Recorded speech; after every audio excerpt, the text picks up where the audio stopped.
Bugling, and I am the director of this production. I'd like to welcome you this afternoon to the Chilliwack Players Guild's 5th presentation in our radio play series, French Poison by Austin Stone. I'd like to acknowledge that we gather and are located on ancestral and unceded territory of the Stalo Coast Salish people. We are honored to live, create, play, and perform here in the place we now call Chilliwack. I would like to give thanks to all of our financial sponsors, Vision Series and Vision Financial, Marquee, the Chilliwack Foundation, Ovation, Pioneer Building Supplies, Hearing Life, formerly NextGen, and Encore, Locks Pharmacy, Chartwell Retirement Residence, and Beresford's IT Services. I'd also like to just give an extra thanks to Hearing Life for providing the treats for today. Okay. Now, sit back, relax, and enjoy French Poison.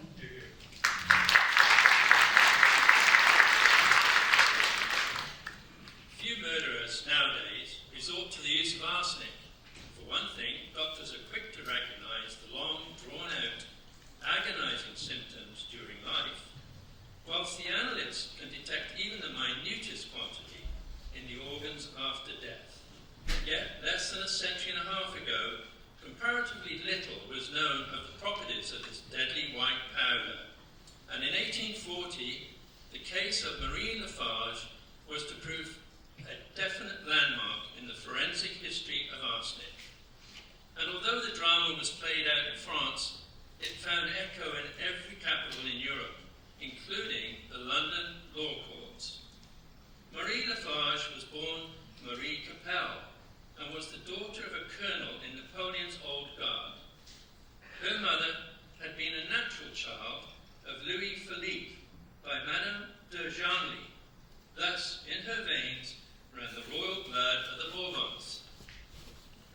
When Colonel Capel died and his mother married again, Marie went to live with an aunt in Paris, Madame Garat, wife of the governor of Bank of France.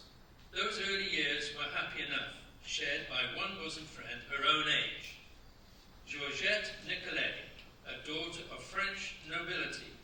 At 16, the two girls were deemed old enough to attend church unaccompanied, and it was here that the first seeds of evil destiny were sown in the path of Marie LaFarge.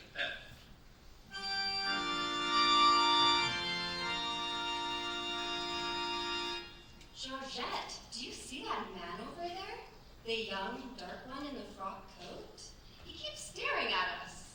Have you never noticed him before? Every Sunday, he arrives late, purposely, so you must stand in the nave. He'll be denied a glimpse of us otherwise. Oh, he is bold, brazen, much too sure of himself. Perhaps they're all like that in Spain. You know him? I know of him. He's half Spaniard. His name is Gallows Does Well. Georgette, you're smiling at him. How can you dare? Hush, or we shall attract attention. Suppose he tries to follow us. Heaven knows you've given him every encouragement.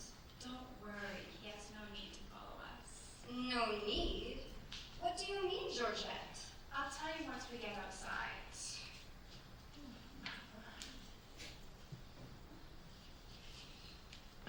Cold. Oops.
if you doubt my honor, but I implore you, mademoiselle, do not deny this small pleasure to one who is maddened by love for the most beautiful girl in Paris, Gallows Does Well. Georgette, you wouldn't be so foolish I as have to... already given my answer. With your eyes, I saw it. Marie, you won't betray me, will you? I need your help, and you're the only real friend that I have, at least in the other one I can trust. But it's utter madness, Georgette. Think of what would happen if your mama found out. Mama, she mustn't find out. Besides, what is the harm in just talking to him and seeing him for a few minutes? And he's handsome. And if I don't, they'll throw himself in the set. You surely don't believe that. Oh, he is handsome, I suppose, in a dark southern way. Yet, there is something about him, a look in his eyes, that look of self-assurance. Doubtless, even at his age, he already has a long list of conquests. Nevertheless, you will come with me to the Bois this afternoon, and it will be no more than an amusing escapade. It's so easy. And you can tell Madame Carac that we're going to a benediction, and I'll tell Mama and Papa the same. An amusing escapade? A harmless affair of adolescence for Georgette? Possibly. Yet, it was to have its repercussions later. At the age of 19, both girls had grown into beautiful women, both being launched high into Parisian society. And it was only Georgette's marriage to the wealthy Marquis de Fontaine that finally caused the two to drift apart and lead their separate lives.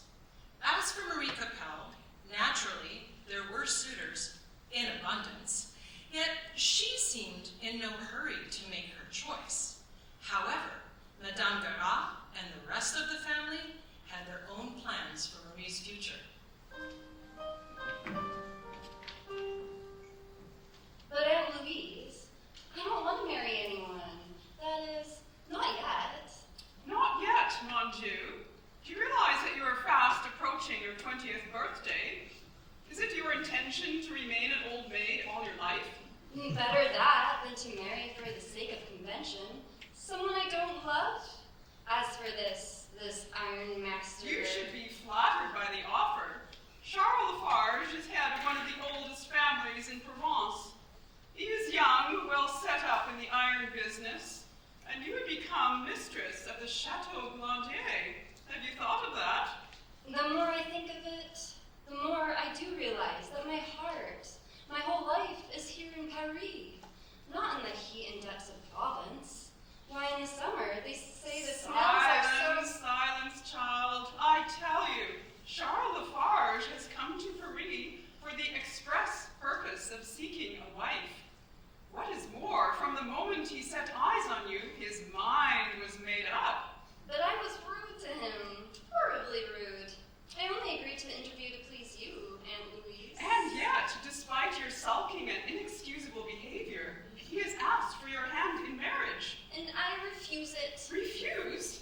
Who are you to refuse such an offer of marriage?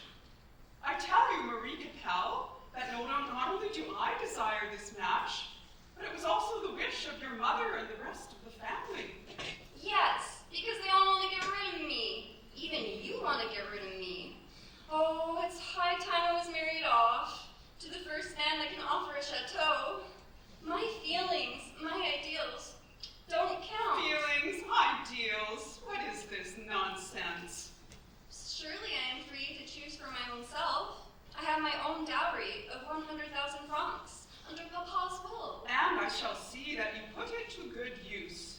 Nom de Dieu, is this the way you show gratitude for all I have done? I who took pity on a lonely infant and treated you as my very own daughter. I have upschooled you in all the elegance and grace befitting a grandchild of Bourbon. Is it thus you reward me with defiance, rebellion at this most critical moment? Oh no, Aunt Louise. I am indeed grateful. More so than I could ever tell you. If that is the truth, then you will never get a better opportunity for showing it than now. Come, child, I had my dreams as a girl, but we women are not mistress of our own destiny. Besides, you are more fortunate than many. You will not be giving yourself to a man old enough to be your father. Charles LaFarge can be the senior by little more than a year or two. And what is more, he is head over heels in love with you. You think I could learn to love him too, Aunt Louise? But why not? Where there is youth, all things are possible. He is delicate in health. Anyone can see that. Tut, no more than the common pallor of the South. I would try, Aunt Louise, for your sake. I would try desperately hard to love him and to make the marriage a success. There, my sweet, sensible Marie. It will be. I know it will.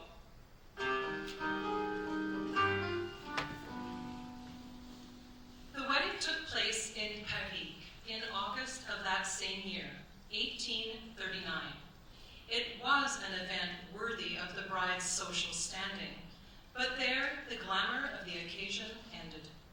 The honeymoon being confined to a tedious carriage journey across France with nightly halts at wayside inns. You are so silent, my darling, and on this, the last day of our journey. Perhaps the heat is too much for you? No, I'm all right. Oh, you will get used to it in time. It's not the heat. Then, Just that Paris seems so far away now. Shall I ever see it again, I wonder? why, of course. Every spring I go to Paris on business, and you shall come with me. But wait until you see the Chateau Glandier. I wager you'll forget all about Paris for a while. You're the new mistress, remember? The new Madame LaFarge. Oh, I know my mother will love you almost as much as I do. Dear Cheryl, I shall try very hard to be worthy. You do love me, just a little bit? Oh, we're going to be happy, I know it. You'll have no regrets. Oh, how much further is it? We're already in the district of Corrèze. Soon we shall reach the town of Brive. From there it is but a few miles to the chateau. We should arrive in the cool of the evening.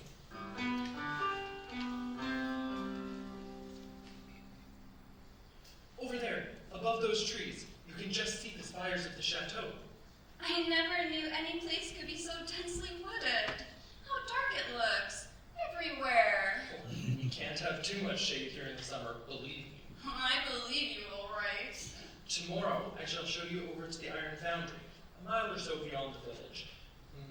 De Courcy will doubtless claim that honor, but I shall contest it hotly. De Courcy? My secretary and general manager. Oh, you'll like De Courcy, even if he has a slight physical deformity. As an apprentice, a spark flew from the furnace and cost him an eye. And does he live at the chateau too, along with your mother and your sister Marta? 6 cousins, to say nothing of a body of retainers? Oh, the old house is spacious enough, as you'll see. After tonight's celebrations, you'll scarcely be aware of their existence. But, the main gates, at last. An open and welcome to our homecoming. In a few moments now, you'll catch your first real glimpse of the Chateau Glandier. It has grown even darker suddenly, almost as though the sun has gone down. And yet... There will be a little bit more light when we round this next bend. Now, close your eyes, madam. Is that necessary? Please. Very well. And don't open them until I tell you. Now, open and behold the Chateau Glandier. Marie, what's the matter? Don't you like it? Oh, it's so dark, dismal, foreboding. It looks haunted. I know it's haunted. Oh, nonsense. Well, the place is some centuries old, I grant you, as well as in need of repair, but no less beautiful and majestic, don't you think? Come, my darling, you're tired, with 5 days of continuous traveling. A little rest before the festivities will make all the difference. But first, we must pay our respects. Look, they've already seen us and are beginning to assemble on the terrace. Welcome to my son's house. You are very beautiful, my dear. Oh, at this moment I am covered from head to foot in dust, and not fit to meet anyone. You must please excuse me. But of course, Charles. Yes, Mother. I will show her to our rooms at once. Come, Marie. This is the south entrance and leads into the main hall. What is it, Marie? Nothing. But are all the chateaus as damp and musty? And the furniture, why, it must be almost as old as the building. Some of it, no doubt. There's a lot to be said for family tradition, you know. Please show me to my room at once. Do you never get tired of walking the length of these endless corridors? The bedroom is just here. In fact, this whole wing will be ours, Marie, and we shall have it entirely to ourselves. Charles, forgive me. You must have patience. This is also utterly different from anything I've ever known, anything I've ever been given to expect. You see... Ah! Marie! A rat over there! It ran across the passage.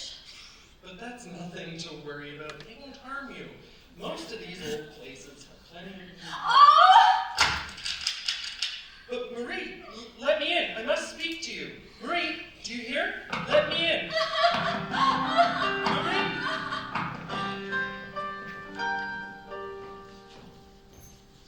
It is over an hour and the guests are still waiting below. What sort of creature is this you have chosen for a wife to bring shame on us all? I tell you, she must be tired out, upset by the long journey. It's the only possible explanation. Ha! Have you no authority as a husband that she locks you out of the bridal chamber? I've knocked on the door repeatedly, but she doesn't even answer. All I can hear is the sound of her weeping. This is infamous. Go, try once more, and this time assert your authority. Monsieur, if your father were alive... But wait, what is that? Something pushed under the bedroom door. A note. Stay here while I get it. It would seem she is not so tired with traveling that she cannot write. Here, this will explain everything. Oh, no! I can't believe it! Well? Listen to this. Our marriage is all a terrible mistake. The truth is that I love another. You may as well know that he has followed us all the way from Paris, and each night while you were sleeping, I crept out to meet him. You may keep my dowry. All I ask is to be free and allowed to go back to Paris. Oh, what am I going to do? Pull yourself together, my son. I know a good deal more about women than you do. I'll handle this. But I've been betrayed. Hush! Leave her to me, I say. Go downstairs and join the others. Make some further excuses, anything you can think of, but don't breathe a word about this note. You understand? Now hurry. Yes, Mother. Oh, this is a fine beginning. Marie, it is I, Madame LaFarge, your mother-in-law. Unlock the door, dear. I wish to speak to you. Marie, do you hear me? There's no need to be afraid. I understand everything perfectly. There, that's better. May I come in? Thank you. Now, just dry those tears and sit down. That was a very cruel note to my son, wasn't it? You said you understood everything. Oh yes, I understand well enough that there wasn't a word of truth in it, that there never was a lover who followed you from Paris.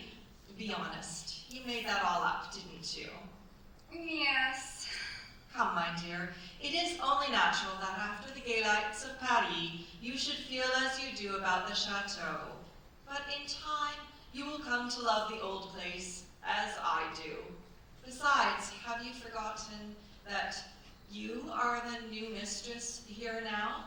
And as such, you may make any alterations as you see fit. But Charles doesn't want it altered. He speaks of family tradition as though even the rats were a part of it.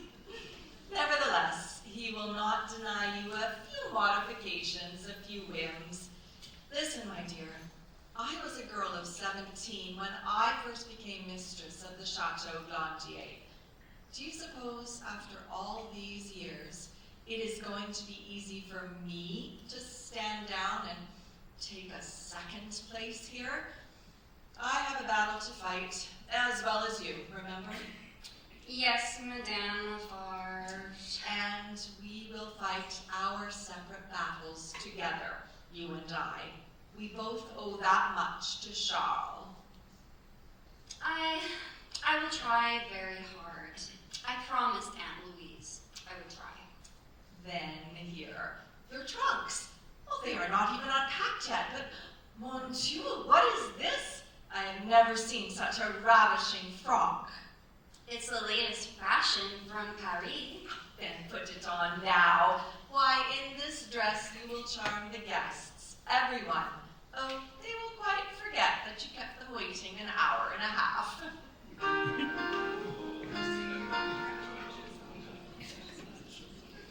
Marie, my darling, only a short while ago you plunged me into the depths of horror and despair. Now, with equal suddenness, I find myself back in heaven once more. My heart is none too strong and will not stand these shocks, you know.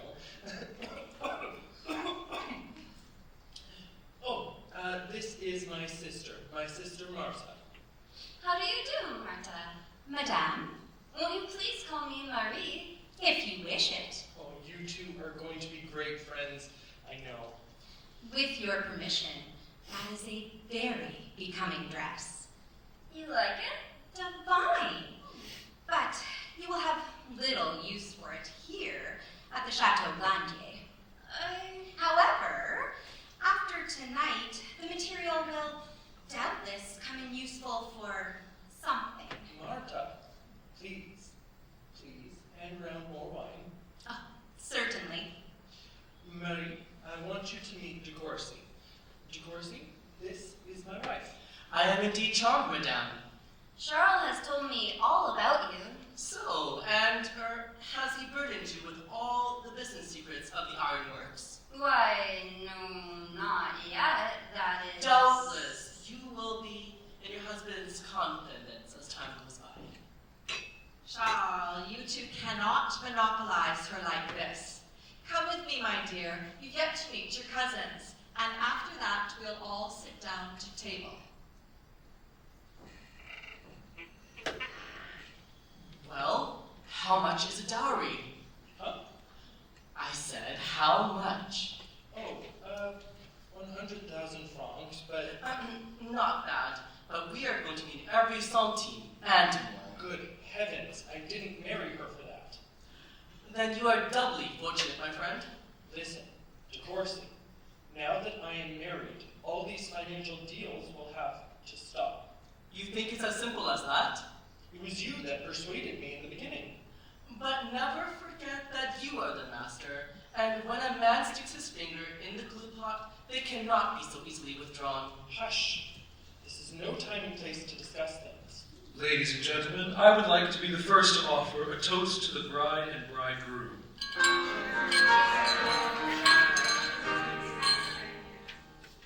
Such was the start to Marie LaFarge's life at the Chateau Glandier. True to her word, she tried desperately hard to make the marriage a success, and for a while things ran smoothly enough, on the surface at any rate. Marie carried out sweeping changes within the chateau. She also purchased large quantities of white arsenic to wage war against the rats. As to Charles' business affairs, she knew little or nothing. Indeed, he seemed reluctant to discuss the matter.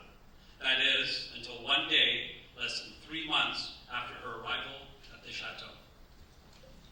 If you are wise, you will merely tell her that you wish to float some new patent. Isn't that sufficient reason for our journey to Paris? It is a lie, and I hate the thought of deceiving Marie. But of course, you were not deceiving her in the first place when you made it known to her family that you were the master of a prosperous iron foundry. It was prosperous once, in my father's time, and it could be so again. If only I hadn't been tempted to make And those- precious little tempting it needed, my friend.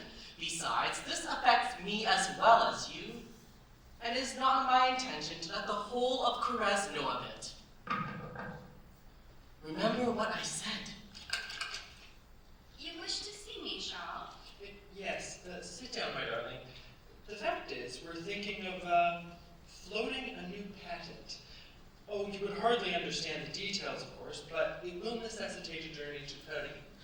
To Paris? Oh, how wonderful! Unfortunately, my darling, it will not be possible to take you with us. This time. I see. Madame will appreciate that this trip is essentially of a business nature. Besides, we are now in mid-November, hardly the time of year for a woman to make the long journey to Paris by road. Oh, and I shall be back again, almost before you've had time to miss me. You do understand, don't you, Mary? Yes, I understand. And while we are away, Madame will be fully occupied, I think. I have a little gift for you. For me? What is it? Some more poison. For the rats.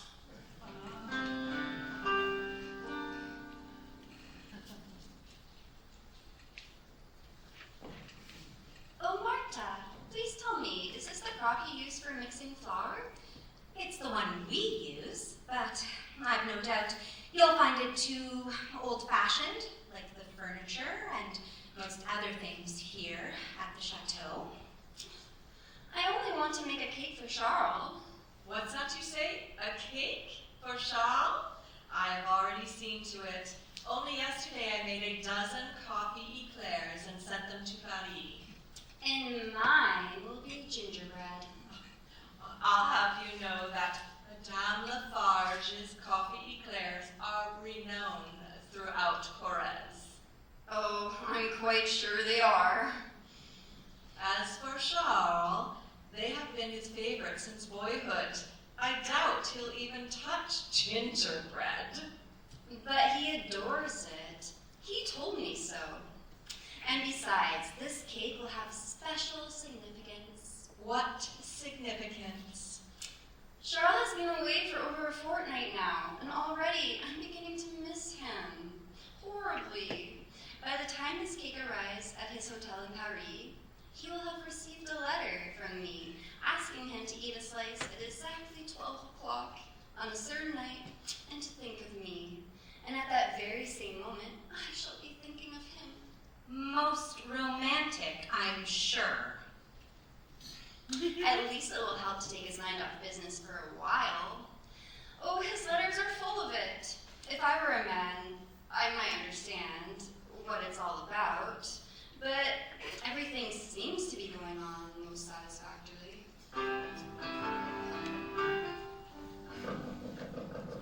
Come in.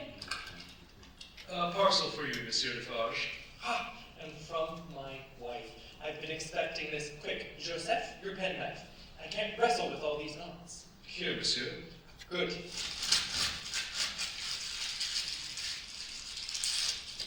There we are. A cake. A ginger cake made with her own adorable hands. I'll tell you something else, Joseph. Although my wife is many miles away in Provence, I have a little rendezvous with her and this cake at exactly midnight tomorrow. But I can't wait until then. I must sample it now, and you shall join me in a slice. Monsieur will excuse me, but I have only this very moment finished supper.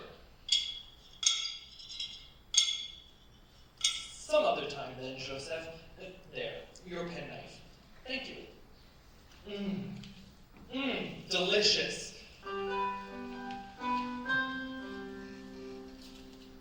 Was there something in that cake? Or was it pure coincidence that Charles LaFarge was taken violently ill the same night? The illness was of short duration, however, for the hotel records showed that after spending the following day in bed, he was up and about again, fully recovered. As for those letters he wrote from Paris, those glowing accounts of successful business deals, there wasn't a word of truth in any of them. Just how far he he and de Courcy succeeded in the object of their visit to the capital may be judged from the fact that on the return journey they stopped at the town of Vichy, where Charles borrowed 10,000 francs from a certain lawyer. By then, it was mid-December, and the homecoming of the young master of the Chateau Glandier was significant, to say the least. You've missed me, Marie. Did I not tell you so in all my letters? But you are looking so pale and so ill. It's nothing. Just fatigue from the journey. I shall be all the better for this good square meal. And Madame had doubtless been busy during her absence. Oh yes, Monsieur de Courcy.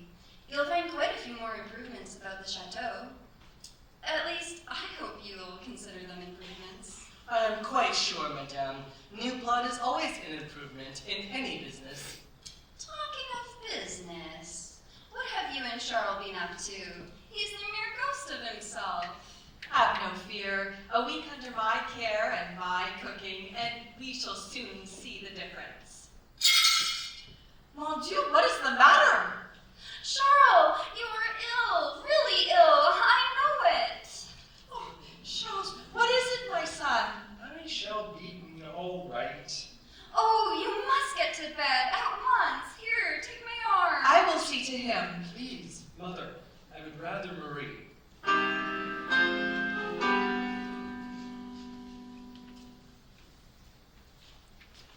For 3 whole weeks now, he has lain there desperately ill, yet Dr. Gablay cannot so much as give it a name.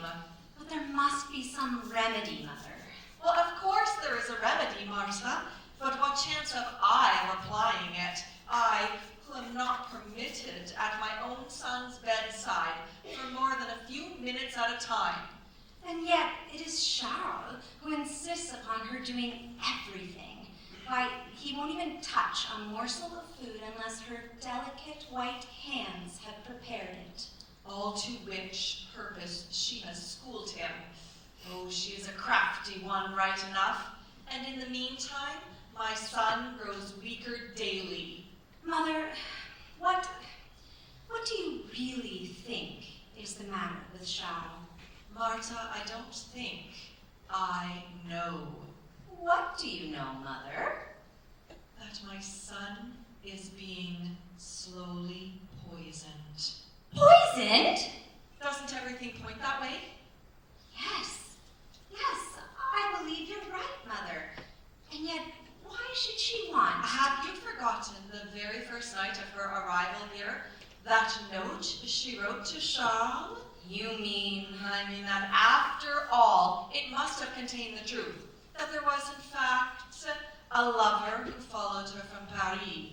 One for whom she is now determined to be rid of Charles. Oh, the whole iniquitous plan is as clear as daylight. Then oughtn't we to tell Dr. Gablay at once? Gablay is an old man who would doubtless regard it as a slight upon his judgment. We have no proof yet, remember. We could search her own private boudoir. There must be some evidence. A letter from this man, or... She'll be sure to find out and tell Charles. That would upset him still more. No, I have a better idea. One that calls for no definite proof at this stage. Well? I heard the other day of a Dr. Lamont, quite a young physician by all accounts, who has recently set up in practice at Brive, one to whom I could confide my suspicions.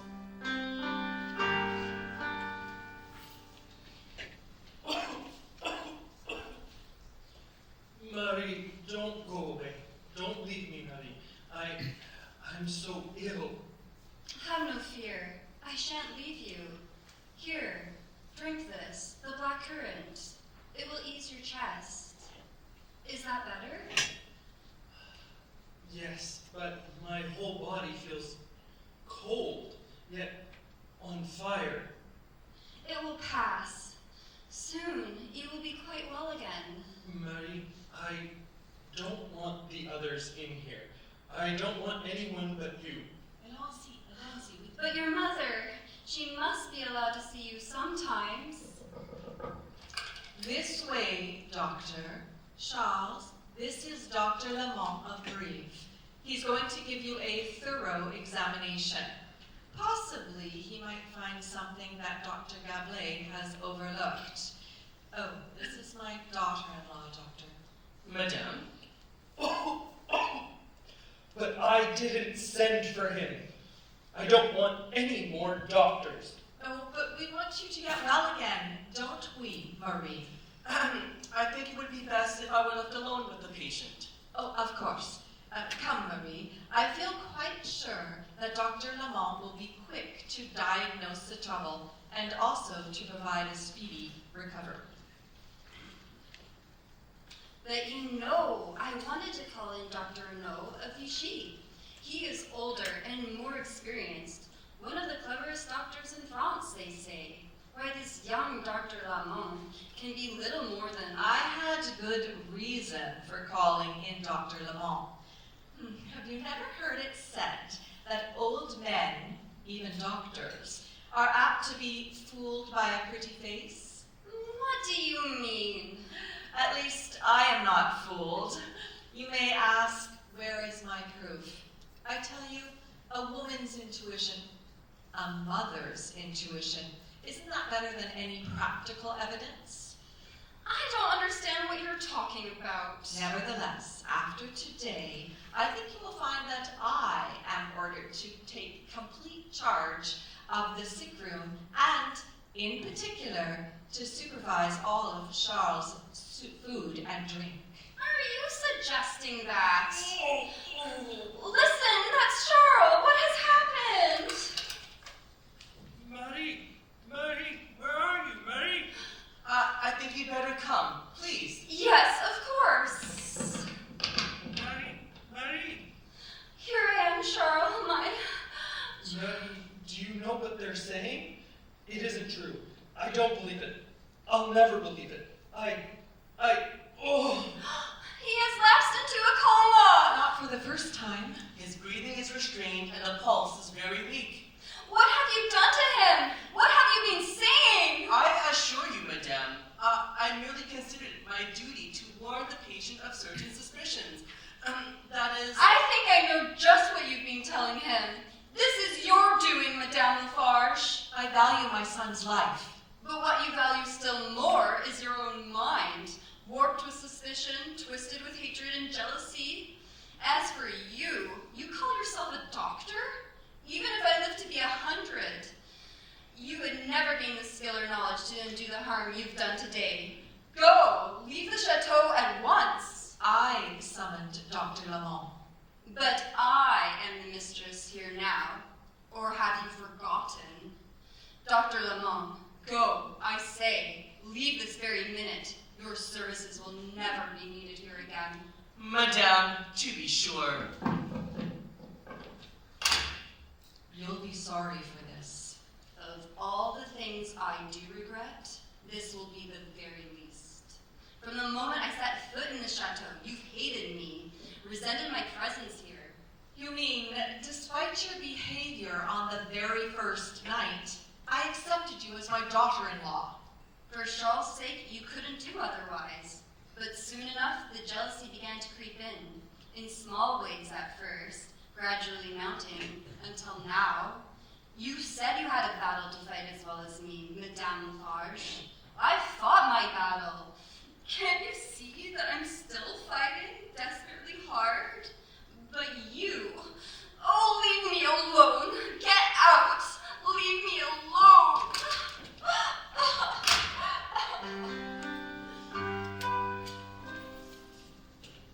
Despite the somewhat tactless, ill-timed information passed on by Dr. Lamont, Charles LaFarge continued to refuse all nourishment save at Marie's own hands.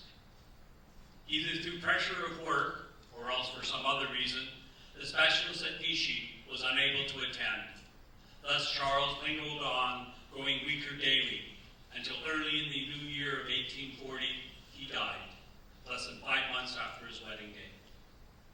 And then scarcely had the sheet been drawn across the face of the corpse before Madame LaFarge and her daughter Martha tricked Marie into a room below and turned the key on her, while the pair of them ransacked her boudoir from top to bottom. All this jewelry, Mother, and we knew nothing about it. Perhaps it was a gift from her lover. Oh, I've no doubt. Yet, that in itself is not what we want. There must be some proof, some letters. If so, she has burnt them. We've searched high and low. We haven't overlooked a crack in the boards. To think that my son has been murdered, and yet we are unable to... But wait. At this very moment, the doctors are making their examination. As soon as they've finished, I vow we shall have evidence in plenty.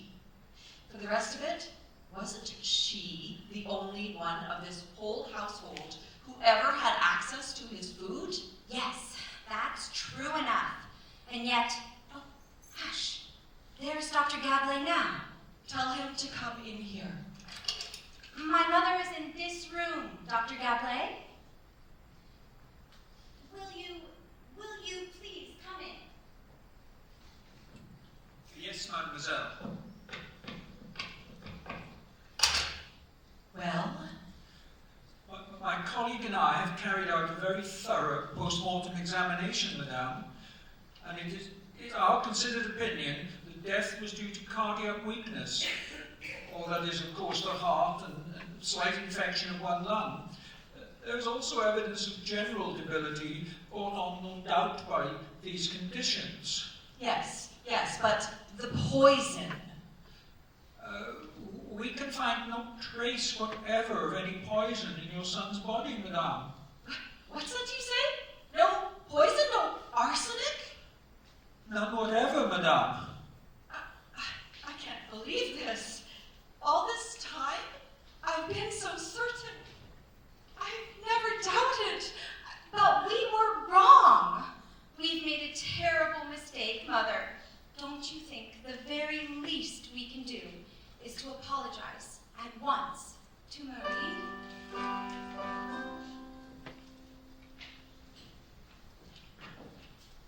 But there is more than one kind of poison. There's the venom of the human tongue. The suspicions so freely voiced by an embittered old woman had already seeped far beyond the walls of the Chateau Glandier, taking root in the village and spreading to the town of Brive. The authorities were not satisfied with the doctor's findings. They began to make their own inquiries until finally, one day, the examining magistrate himself arrived at the chateau. Every member of the household was questioned, Marie last of all. So, you do not deny, madame, having in your possession the means of taking your husband's life? That is, of course, had you so desired? If you're referring to the arsenic, I bought some quite openly, soon after my arrival here. Monsieur de Courcy gave me some more, just before he and my husband left for Paris. And despite reports from your husband's hotel in Paris regarding a certain cake which you were pleased to send him, do you say that you used up the stock of this deadly poison on the rats? Every grain of it. So effectively, madame, that not one member of this household can claim to have seen the dead body of a single rodent. Can you account for that? Do I have to account for it? Does it override the findings of 2 doctors? Madame, this inquiry is not concerned with the medical aspects. I'm here to elicit the facts.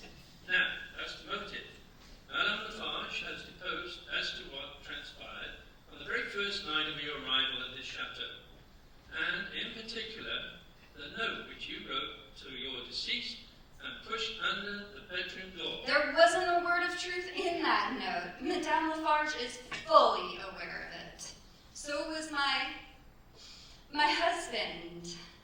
I hardly knew what I was doing or saying that night. Well, you had perhaps already made up your mind that the marriage was a failure, that it must be ended one way or another as soon as possible. No, that is not true.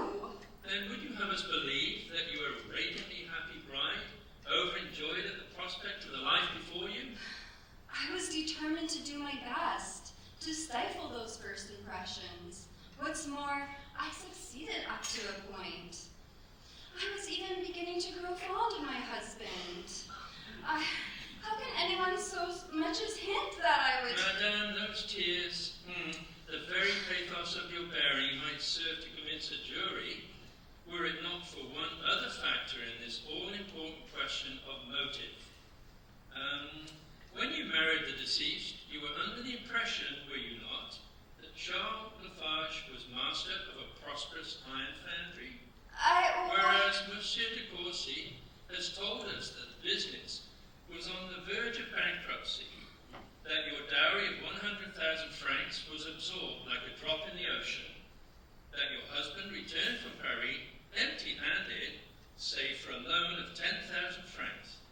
Coming on top of everything else, this must have been... I tell you, I knew nothing of all that until after my husband's death, when Monsieur de Courcy told us. But we only have your word for it, madame. It's true. Monsieur de Courcy knows that my husband never mentioned his business affairs to me, that I already questioned Monsieur de Courcy, and he is quite unable to say how far you were in your husband's confidence.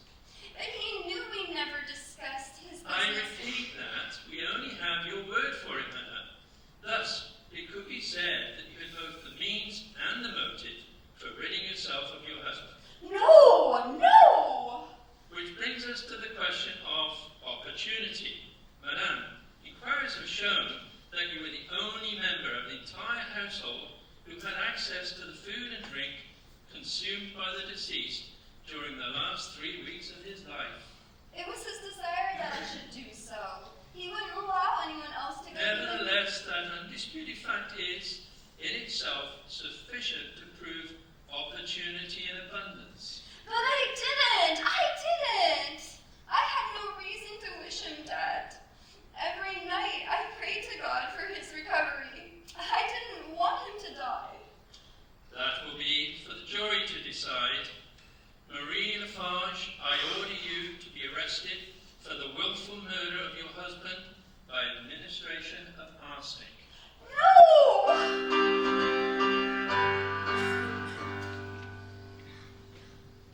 Not unnaturally, the news was received with horror and indignation by Marie's friends and relations in Paris. One of the leading lawyers of the day was at once briefed to defend her, only to find that he'd undertaken too many commitments to give the case his undivided attention. It was then that Marie LaFarge wrote herself in desperation to a young barrister whom she'd once seen in a free court and whose powers of pleading had impressed her. He was Maître Simon Lachaud, later to become the greatest French advocate of his time. When Lachaud first set eyes on Marie in the little prison at Brive, he fell deeply in love. He also threw himself wholeheartedly into her cause. But almost immediately, out of the blue, came another blow to strike at this unhappy creature. For one day when Lachaud himself was present in the cells, the governor of the prison entered. Monsieur will be good enough to excuse us? No! Major Lachaud is my lawyer. I am entitled to his guidance at all times. That is true, Monsieur le Governor. Well, what is it? Marie LaFarge, information has this day been laid by the Marquis de Fontaine. The Marquis de Fontaine? Why, that's Georgette's husband. Oh, she must have persuaded him to use his influence to... The Marquis de Fontaine charges you with the theft of a quantity of jewelry, the property of his wife. Theft? What is this? Georgette, it's unbelievable. He further claiming that a search of the said Marie LaFarge's effects will reveal the missing gems. But that's That impossible. search has already been carried out, and jewelry answering to the exact description has been found among your possessions. Is this true? Yes, it's quite true. But I didn't steal the jewelry. There's a perfectly simple explanation. Of course. Well? Monsieur Lachaud, you have pledged yourself to help me in every way. Your expenses will be taken care of. Yes, but go on. The explanation can best be supplied by Georgette. That is, the Marquise de Fontaine herself. But the matter is urgent. It's vital. Can't you see that if this second charge is allowed to go through... I still say that the answer should come from Georgette. Oh, she will tell the truth. I know. She will. Utterly disposing of this terrible accusation of her husband. You will do this for me, Maître Lachaud. You will go to Paris and confront her? If that is your wish, but once, there is not a moment to lose. Maître Simon Lachaud. Madame la Marquise de Fontaine, Well, you are no doubt aware that I represent the interests of Marie LaFarge. You must be equally aware, madame, of the dire peril which hangs over this friend of your childhood days. Indeed, all Paris is agog with the scandal. But my time is short, Maître Lachaud. You will oblige me by coming to the point of your visit. This second terrible accusation, leveled by your husband, I understand that you alone can give the true explanation as to why certain of your jewelry was found in her possession. Did you say that? And yet one would have scarcely have expected otherwise. Madame, this is no time for subterfuge. Do you realize that unless this second charge of theft is withdrawn instantly, it will vitally prejudice her chances on the graver issue, that of murder? This young woman's life is at stake. Have you forgotten that? And what am I supposed to do? Withdraw the charges in my husband's absence from Paris, denounce him as a liar? All I want is the truth. How did Marie LaFarge come by that jewelry? I have nothing to add to my husband's statement. The jewelry was stolen by Marie Capel shortly after my marriage. And that is your final word. Except that bid you a good day, Maître Lachaud.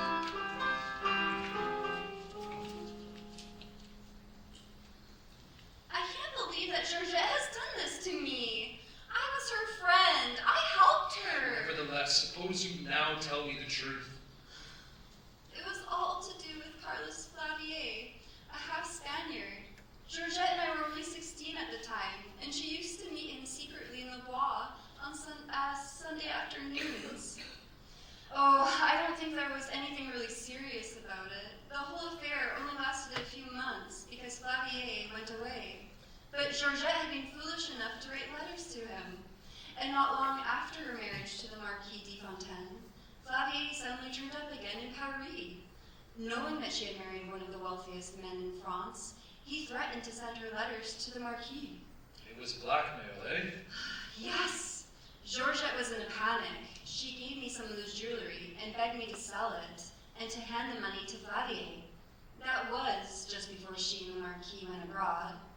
I sold enough of the jewelry to satisfy Flavier's demands, but I never had a chance to return the rest of it because of my own marriage to Charles LaFarge that took place hurriedly before Georgette and her husband returned to Paris. Naturally, I was keeping it until the next time we met. You do believe I'm telling the truth, don't you? Yes, I believe you implicitly, but... Oh, it's plain as daylight now. The Marquis must have missed the jewelry. Doubtless he had given Georgette some of it himself as a present.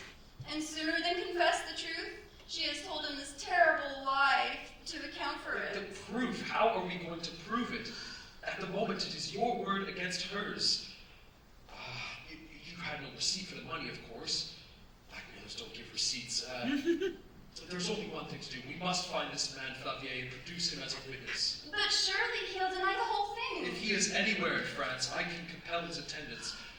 Once he's in the witness box, leave it to me. But Carlos Flavier was not in France. After exhaustive inquiries, he was traced to Spanish Morocco, from whence all Lachaud's efforts to secure his extradition as a witness proved unavailing.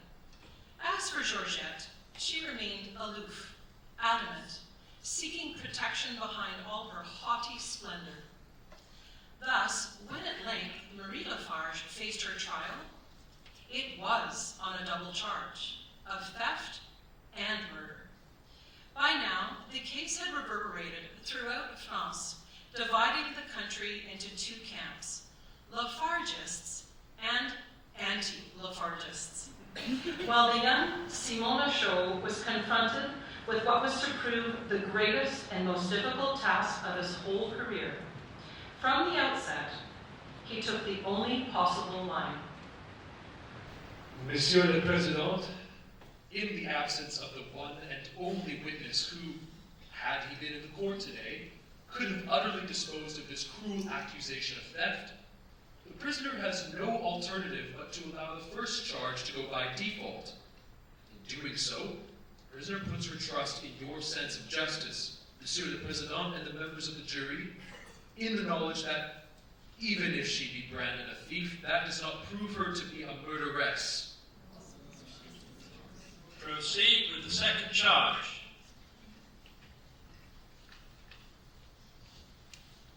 Out came the string of circumstantial evidence, supported only by hearsay and such witnesses as Madame LaFarge and her daughter Martha, and other members of the household, but twisted, made all the more formidable by the skill of the public prosecutor. Much was made of the alleged poison cake incident, as well as the absence of any dead rats in the Chateau Blanchet. But Lachaud had one part to play, and he played it early in the game. Monsieur le Président, I submit that in the entire history of French justice, no case for the prosecution was ever founded on such flimsy evidence. The case for the prosecution is founded solely on the assumption that the declared Charles LaFarge died from the effects of arsenical poisoning, whereas not one tittle of evidence has been brought before you to show that the deceased body did, in fact, contain a single grain of arsenic or any other poison. I therefore submit that there is no case to go to the jury. Monsieur le Président, the truth of what my learned friend has just said cannot be denied.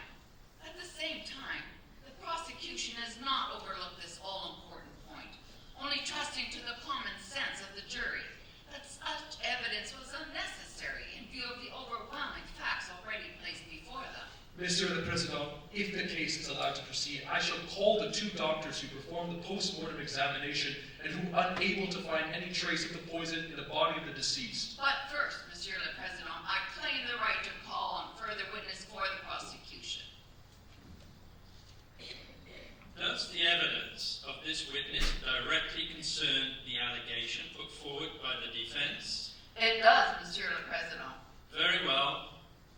Then I call the greatest authority on poison, the greatest analytical chemist in France, possibly in the whole world today. I call Professor Orfila. You are Mathieu Joseph Orfila, Professor of Chemistry and Medical Jurisprudence in the Faculty of Paris. That is correct. Will you please tell the court whether there is any infallible method known to science today, whereby the presence of arsenic may be detected in human remains? Yes, there has been discovered recently in England an experiment known as Marsh's test, whereby the presence of arsenic in any matter can be detected to the 100th part of a grain, or even in still smaller quantities. And in your opinion, Professor, this method is infallible? Oh yes, indeed. The process is quite a simple one, merely that of evolving hydrogen gas around the suspected matter and passing the whole into silver nitrate. This burns with an exceptionally livid flame, which when played onto a cold surface will yield a deposit. If any of the poison was present originally in the suspected matter, then the deposit will prove to be that of metallic arsenic. Thank you, Professor Orfila. Monsieur le Président, certain organs taken from the deceased are still carefully preserved. I beg leave for an adjournment of 3 days to enable Professor Orfila to carry out this experiment. Tell me, Professor, suppose the experiment were to give a negative result. In that case, it is quite impossible for the original matter to have contained even the smallest quantity of arsenic. Thank you, Professor. Under the circumstances, then, it is the order of this court that you apply Marsh's test to the case in hand. For this purpose, the court will adjourn for 3 days.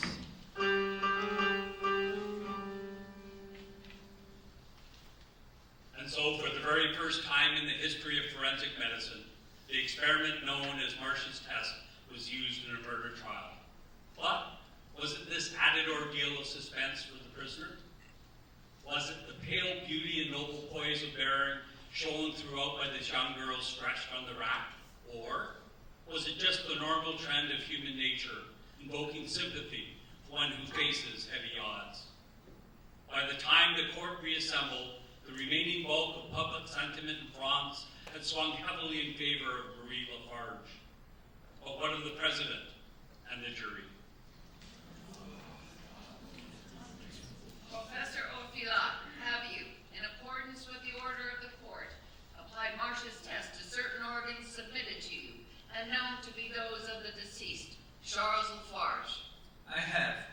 In all, I carried out 3 separate tests. At the first test, did you discover arsenic? No. At the second test, was arsenic shown to be present? No. And the third test? At the third attempt, the deposit was shown to contain 0.15 of a grain of arsenic. So there was, in fact, arsenic present in the body of the deceased. Monsieur le Président, members of the jury, with that conclusive, unshakable evidence, I demand a verdict against the prisoner. Members of the jury, you have reached your verdict. We have, Monsieur le Président. On the first indictment, that of theft, to which the prisoner has made no answer, do you find her guilty or not guilty? Guilty.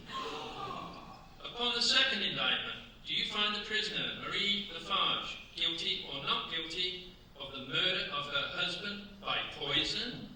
Guilty. No! I am innocent! I am innocent! Marie LaFarge, you have been found guilty of theft and murder. This court, therefore, sentences you first to the pillory and afterwards to death by the guillotine.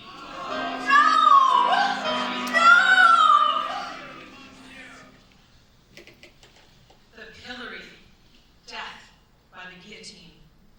To this day, Marsh's test is still the great infallible authority. But we also know that a small percentage of arsenic, varying but not excessive at 0.15 of a grain, is to be found in every human body. As for the absence of dead rats in the Chateau Glandier, it is equally well known that a rodent, thus poisoned and maddened by thirst, will seek the nearest expanse of water and there gorge itself to death. But these and many other properties of arsenic were not forthcoming in those days to save Marie LaFarge. Nevertheless, on the very eve of the day appointed, the prison gouverneur was disturbed at his supper.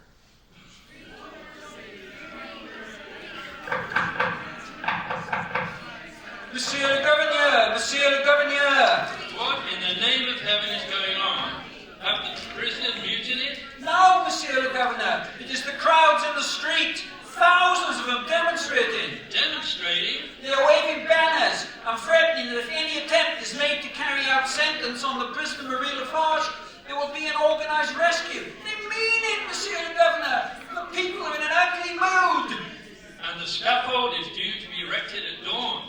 I must get in touch with the Chief of Justice at once. If necessary, we must call out the National Guard.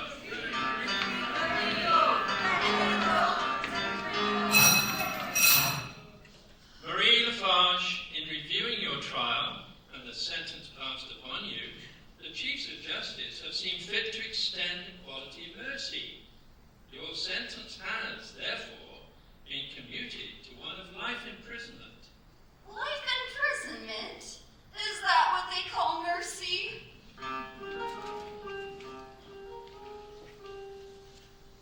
For 12 long years, Lachaud continued to fight relentlessly. Nor was he alone in his denunciation of the authorities and his firm belief in the innocence of Marie LaFarge. There were many who shared the opinion that if anyone should have stood in the dock, it was de Courcy.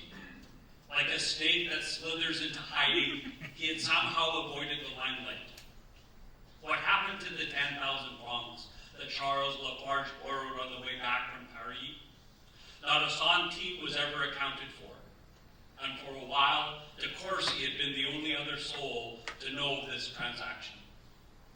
These and many other aspects, vital to the issue, escaped explanation at the time, and even now, more than a century afterwards, still remain a mystery. It was 12 years before Lachaud's ceaseless efforts met with reward, and then only partial reward. No pardon, no reversal of the jury's findings, just released from prison. In the misty dawn of a summer morning, the gates opened at last.